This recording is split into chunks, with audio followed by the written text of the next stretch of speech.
qui dure depuis 14 ans, alors que son affaire est déjà achevée et clairement terminée depuis bien longtemps. Elle a été accusée il y a 14 ans d'avoir posé une bombe dans le marché aux épices d'Istanbul. En réalité, elle a été visée pour ses activités de sociologue, travaillant sur les militants du PKK, parce qu'elle était une opposante défendant tous les laissés-pour-compte de la société turque, les Kurdes, les enfants des rues, les femmes, les homosexuels, les transgenres et tant d'autres.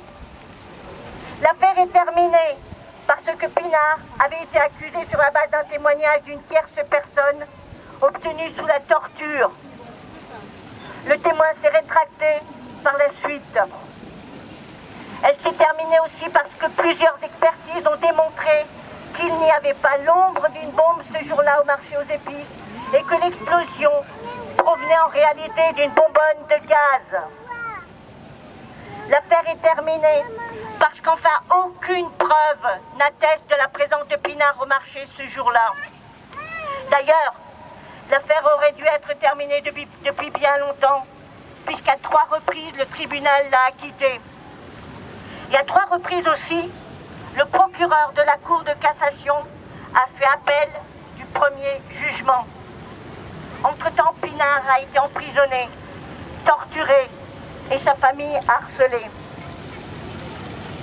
Son procès est la manifestation d'un acharnement extrême pour faire taire cette opposante, qui est militante des droits humains, une scientifique qui a révolutionné la sociologie des marges en Turquie, qui s'est engagée sans jamais perdre de vue sa neutralité axiologique.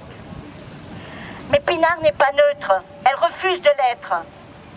Tel Jean-Paul Sartre en son temps, elle a toujours considéré qu'il est du devoir de l'intellectuel de prendre part à l'histoire qui s'écrit.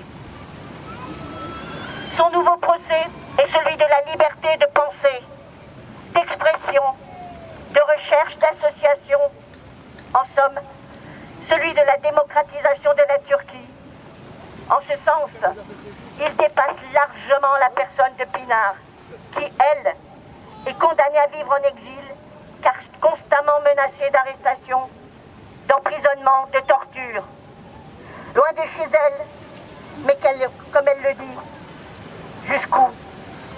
Nous appelons l'opinion publique française, turque, européenne, mondiale, à se tenir droite aux côtés de Pinar pour cette nouvelle épreuve où se joue encore une fois le sort des libertés en Turquie.